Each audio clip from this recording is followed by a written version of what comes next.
Hello there, peace be upon you, and welcome to Rational Religion, where we make sense of spirituality. On today's episode of Believe You Me, we're going to be asking the question, does science disprove God? So, Omar, we don't need to believe in God anymore, surely, do we? I mean, we've got science and it's given us the answers to everything.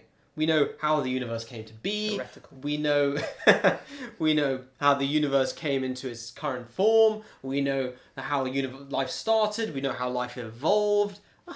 What place is there in God for our understanding of the universe? This would be a somewhat more valid person if it was 150 years ago. But Why is it's that? not. It's 2017 now. 17.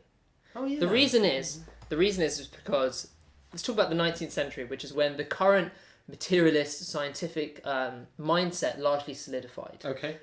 So in the 19th century, that's when you had the intellectuals of their day basically thinking they had it all figured out. They thought they understood the origin of the universe. They thought they understood the origin of life. They thought they understood the evolution of life. And in all their theories for these things, they did away with God. They thought, we don't need a designing God anymore. We can finally get rid of the baggage of religion which they'd been shedding for centuries before that. And that was also reflected in the social theories of the day. Marxism. Let's get rid of the opiate for the masses of religion. Freud, it's all just it's an imaginative philosophy to make us feel better. Origin of the universe. Let's go from that one then. Okay, so we'll go through them one by one then. Sure. So they believe the universe is eternal, pretty much. So it came from forever, is going to keep on going for forever. Yeah, it's like an eternal arrow. Yeah. Right? And it keeps on going. It's always been here. You don't need God to have started it off. Right. That's the key thing. It's not like in basically all the religious texts, to be honest, including the Holy Quran, say that God created the heavens and the earth, that there was some kind of moment or act of creation. Yeah. Which implies that the universe is not eternal, which Yeah. implies that the universe had a beginning. Yeah. The scientists of their day thought we don't need anything more. We don't need anything. We don't need a creating God. Yeah. Okay? And then with the origin of life, that's sort of the next big thing in a way. Yeah. The next singularity, if you will. Yeah. The origin of life, they thought that the first They just cell... thought it was just protoplasm, just really basic stuff. Yeah, the protoplasm was this sort of primordial, chemical, very simple... Uniform thing which had no complexity to it, and it was just the stuff at the bottom of the sea, you drudged it up. In fact, I remember there was a well-known scientist who drudged up a lot of dirt from the bottom of the sea, sent it in a big bottle to Darwin, and said, this is the origin of life. Yeah. This is the basis material of life. And they thought it was just homogeneous mud. Well, it was homogeneous mud. But they thought that was what life came from. Yes, they must have been quite shocked when they looked in the microscope. When they what's it all moving? What is that?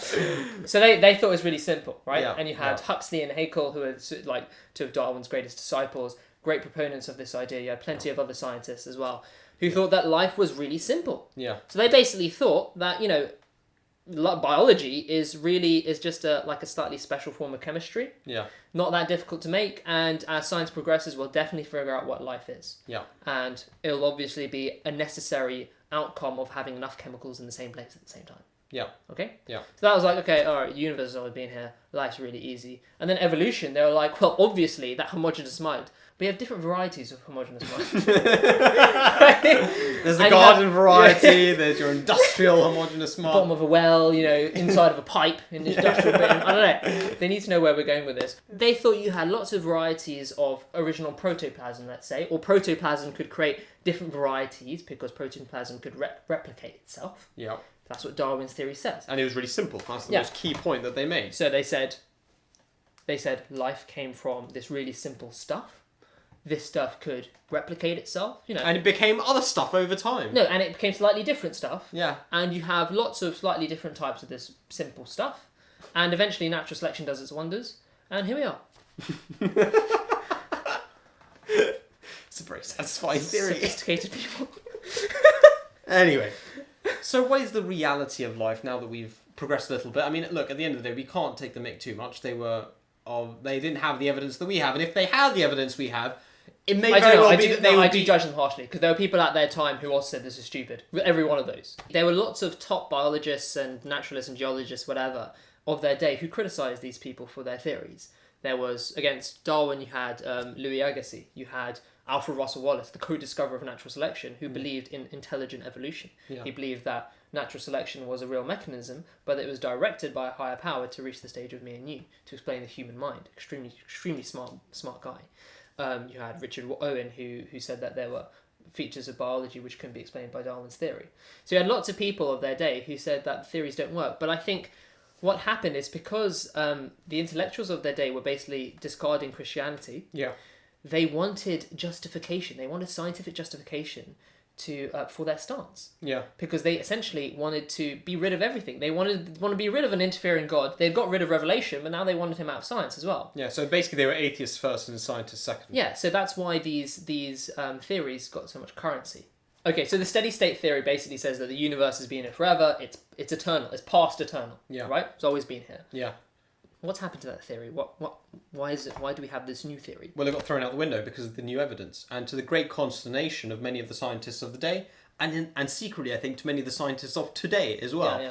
And the reason is because what they basically showed, what the evidence showed, firstly from the redshift of galaxies, showing that all of matter and space and time was moving away from other points in the universe. Yeah. And then many decades later, with the discovery of cosmic microwave background radiation, which is the afterglow, the after noise, the popping sound, a residue from the Big Bang. Yeah. They effectively discovered that all of space and time originated from a single point, smaller than my little pinky. And that's small.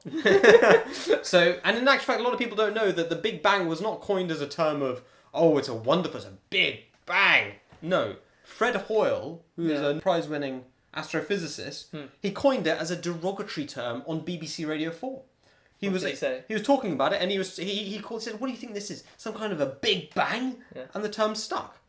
So we've thrown out the steady state theory. Yeah. Is there anything interesting about the universe that we've discovered in the meantime? I think there is. I think you're asking about the fine tuning. That is correct. So the fine tuning of the universe is super interesting. 20th century science has unearthed a host of new discoveries, which show us that the universe is exquisitely fine-tuned to permit living organisms to exist. So like 1 in 5? No, like 1 in... You can't think of the number, it's too big. Okay. Basically, it seems, or actually they've basically proven it's establishment science. There aren't questions about this. Yeah. That the universe's initial conditions, so it's initial conditions of the stuff in the singularity, in the Big Bang, and also the laws which govern how the stuff works and how the stuff operates and interacts with each other. The laws and the initial conditions were exquisitely fine-tuned to allow life to exist. By which I mean, if any one of them was out by even a hair's breadth, then life wouldn't be possible. Okay, so what kind of probabilities are we talking about with one of these constants? Like, imagine a room full of zeros. Imagine a library full of zeros. Okay? Just books full of zeros. That kind of probability for like one of them. Okay. And there are lots and lots and lots of these conditions. And obviously you have to multiply the improbabilities by each other. And it's actually a huge problem in physics today, because they're like, well, this is kind of hot in here, isn't it? It seems to be pointing towards a designer. Yeah. Because, why should there be any value attached to life being allowed to exist? Yeah. If the universe was any different, then galaxies would pull apart too quickly. Or the universe would pull apart too quickly. Or you wouldn't have planets forming. So you wouldn't have life being allowed to exist. Yeah. You wouldn't have the collapse of stars. You wouldn't have the production of elements. You wouldn't have production of planets. You wouldn't have the formation of water or oxygen or carbon dioxide or any. And life wouldn't be allowed to exist even if it did start, right? Yeah. Or it would be impossible for it to start, rather, I should say. Yeah. So this is another problem. They've tried to address this by inventing a multiverse theory, that there are lots and lots of universes. What's the multiverse theory? Multiverse theory is basically, it's no problem, we'll just say there are that many universes, and all of them have different initial conditions, and all of them have different laws of nature. But that doesn't quite make sense, because at the end of the day, they can't see any of those universes. Yeah, it's completely unfalsifiable, which is one of the core tenets of science, is that you should actually have theories which you can prove wrong. But if the only universe they have to look at is our universe, and this universe is very finely tuned, then surely the only rational conclusion from that should be that if there are any other universes, they should also be finely tuned. When you're n equals 1, you can't posit that the second universe is different to the first universe. That you're an exception. There could very well be other universes, but who's to say they're not just as finely tuned as this one? I guess, in summary, the multiverse is a completely unscientific theory, essentially. Because it says that there are lots of universes out there, which we cannot, in principle, test, Yeah. which we cannot, in principle, verify. Yeah. And we can't ever know if actually there's life in those as well. Because Yeah. it may be, as you've just said, there are lots of universes, but they also have life. Yeah. They don't know anything like that. So it's actually just it's a rather pathetic attempt to get away from the actual problem, which is that the universe is exquisitely designed for life. And this seems to be the main concern of cosmologists these days. Yeah, I know. Just proving the multiverse exists, or that it's possible, just so that they can... You see it in Doctor Strange, you see it in The Flash. Not that I watch comic book stuff all the time. But yeah, it's everywhere. Yeah. And it's a real shame because I mean, it may well just be a gigantic waste of time, for one. Yeah. And it's bad science. It's bad science, and it shows us actually that it's a problem. It shows us that actually the science is pointing the other way. Yeah. As David Belinsky says, if you see a horde of people running one way, you should ask, are they going somewhere or are they running away from somewhere? Okay, so we've talked about the Big Bang Theory, which shows that actually you need some kind of first cause. The fine-tuning, which shows that you need some kind of designing intelligence.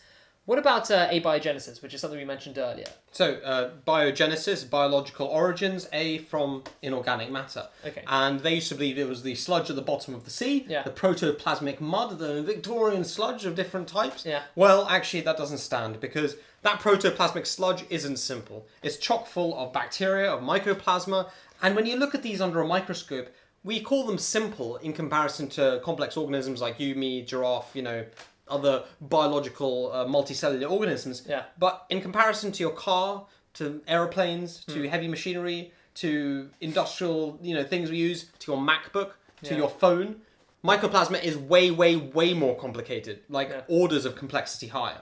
So when actually you look at the original stuff, it's actually not simple at all. It's highly complex. And that's problematic because they wanted something simple to be able to say all of this complexity came from this simple stuff. And then it just got a little bit tiny steps from something which is pretty simple to something a bit less simple, blah, blah, blah, blah, blah. Absolutely. And the idea was that if you begin with something simple, then at least you've got a simple basis for biological development. And then you have replication, then you have copying errors, and you get everything. Well, that takes us nicely onto evolution. Yeah. So what is it about evolution that really requires an intelligent design? So evolution is basically the process by which you get from relatively simple organisms, though they're not that simple, you have molecular machines, you have nanobot technology in them, nanobots, to things that are relatively much more complex. So me and you. Yeah. Or, big mammals, or, all these kind of complex animals that we see around us. Yeah. It's the process of development from the relatively simple to the relatively complex. Yeah. But the mechanism, which is posited by Darwinians, which is the standard theory in today's biological world, is that actually you had that original thing, which turns out not to be quite that simple. It's actually quite complex. Yeah. And in its DNA, you just have lots of typos. Typos? Yeah, you have lots of copying errors. Okay. And if you put together enough copying errors, you get brand new, really interesting new features of life. Right. So what is DNA really? What are you saying there? It's code, basically. Yeah. It's like the sentence that you might write. So when you type out your story, it's like your Harry Potter, your Lord of the Rings. Yeah. Different words are like different protein codes, aren't Yeah. they? Only you might have, in this case, you have 4 letters, and they code for different amino acids, and the different linear structure or the sequence of the amino acids will fold into a particular shape to give a specific function for that particular protein. Yeah. So actually, there are quite a few layers of information there beyond just the initial linear sequence. So what you're saying there, it's not just chemistry; it's information. It is. And I think that's actually a really important distinction because it's not just the physical qualities of the DNA. It's not the physicochemical properties of the nucleotides itself, which produces the amino acids, the amino acid sequences, which then fold in a specific way to produce proteins. Proteins make the cells. Yeah. It's actually how you line them up. So it's actually it's like an alphabet, as you say. Yeah. It's like words in a sentence. Yeah. The way that they're lined up, which is not something which is determined by their chemical qualities. Yeah, and that is the key point. Determines their function. Absolutely. And what you find both in the original cell, which turns out to be extraordinarily complex. A self-replicating organism, which requires ribosomes. Which requires that DNA, which requires that genetic information. Yeah. And what you find in new forms of life, so as you climb that ladder of evolution, you have more genetic and biological novelty, and it needs more genetic information. Yeah. you find that actually you're not going to get that by simply having copying errors in the original DNA. So what kind of copying errors are we talking about? So we're talking about, like, you take Tolkien's work, Lord of the Rings. Yeah, you take Tolkien's work and you just get someone to blindly copy it out for decades, let's say. Let's say in this case decades. Without any spell checker. Yeah, and the idea is that eventually you get Harry Potter. Which I think would be an improvement on Lord of the Rings. But that's probably the most controversial thing I've said in this video. Okay, so do people... So you're saying that... So that's what people believe, what happened to... That's the mechanism of evolution. It's random variation. So hold on, it's random mutation. If that's the case, then we should see non-functioning books. Yeah. Books that don't, never reached Harry Potter.